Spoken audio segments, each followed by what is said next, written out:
Hello students, मैं आपको बताने जा रहा हूँ। जैसे कि आपने देखा होगा कि सर्दियों में अगर हम अपनी स्किन पर इस तरह से स्क्रैच बनाएं तो वाइट स्क्रैच बन जाते हैं, परंतु गर्मियों में ऐसा नहीं होता है। क्या कारण है कि सर्दियों में स्क्रैच बन जाते हैं स्किन पर परंतु गर्मियों में स्क्रैच नहीं बनते? इसका कारण होता है कि जो सर्दियों वाली जो वायु होती है वो शुष्क होती है और जबकि गर्मियों वाली वायु में नमी उपलब्ध होती है। ठीक है, तो जब नमी वायु में और पहले से है तो जो वायु आकर हमारे शरीर से टकराएगी, हमारे अंगों से टकराएगी आकर, तो उसमें पहले से ही नमी है, तो वो हमारे शरीर से जो पसीने के रूप में जो नमी आ रही है ऊपर शरीर से, तो वो उसका कम भाग ही या थोड़ा सा सूक्ष्म भाग लेकर चली जाएगी।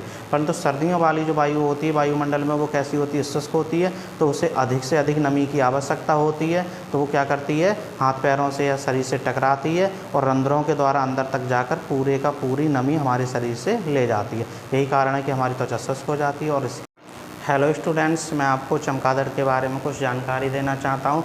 जैसे कि आपने सुना होगा कि चमगादड़ दिन में नहीं उड़ता है और रात में उड़ता है। तो कुछ लोग कारण बता देते हैं कि दिन में चमगादड़ को दिखाई नहीं देता, इस कारण चमगादड़ दिन में नहीं उड़ता, और रात में उसे दिखाई देता है तो रात में वो उड़ता है। ऐसा कुछ भी नहीं है, ना तो चमगादड़ को दिन में दिखाई देता है स्पष्ट और ना ही रात में स्पष्ट दिखाई देता है। तो उसका दिन में ना उड़ने या कम उड़ने का और रात में उड़ने का कारण होता है उसके पंखों से निकलने वाली पराश्रव तरंग है। कौन सी तरंग है?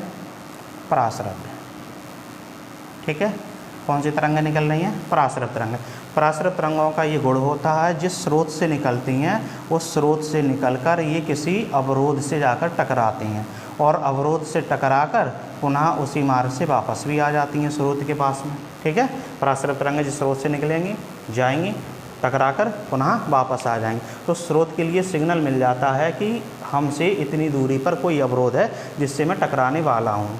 ठीक, ऐसी चमगादड़ के साथ होता है। पराश्रव तरंग निकलती हैं तो कोई पेड़ है उसके मार्ग में या कोई मकान है या कुछ भी है तो उससे टकराएंगी, टकराकर पुनः चमगादड़ के पास आएंगी। तो चमगादड़ के लिए सिग्नल मिल जाता है कि अब से हमसे इतनी दूरी पर कोई एक अवरोध है जिससे मैं टकराने वाला हूँ, और चमगादड़ अपनी दिशा बदल लेता है। ठीक, दिन में कम उड़ने का या दिन में ना उड़ने का कारण ये होता है, जैसे पराश्रव तरंगें माना कि चमगादड़ के पास से निकल रही हैं। ठीक है, अब दिन में शोरगुल ज़्यादा होता है तो ध्वनि तरंगें ज़्यादा उत्पन्न होती हैं दिन में, रात में शोरगुल कम होता है तो ध्वनि तरंगें कम उत्पन्न होती हैं। तो होता ये है कि जब जैसे ही यहाँ से पराश्रव तरंग निकली, माना कि पराश्रव तरंग जा रही है ये, ठीक है, यहाँ से कोई ध्वनि तरंग आ गई, किसी ने खटपट कर दिया, कोई भी आवाज़ आ गई, तो ध्वनि तरंग क्या करेगी? पराश्रव तरंग को अपने मार्ग से हटा देगी। तो जाना तो इधर था पराश्रव तरंग को, पराश्रव तरंग चलेगी इधर ध्वनि तरंग के साथ। ठीक, तो वो उस अवरोध तक नहीं जा पाएगी, और जब जाएगी नहीं तो लौट कर भी वापस नहीं आएगी, तो उसे सिग्नल नहीं मिल पाएगा कि हमसे कितनी दूरी पर, अर्थात वो टकरा जाएगा। तो यही कारण होता है कि पराश्रव तरंगें अपने मार्ग से जाती हैं,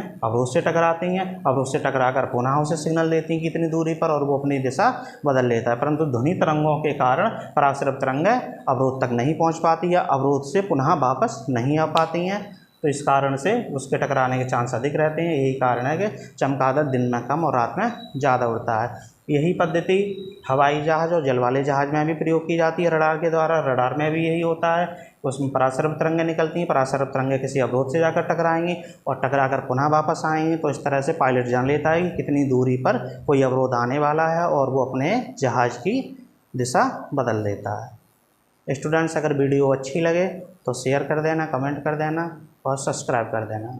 धन्यवाद।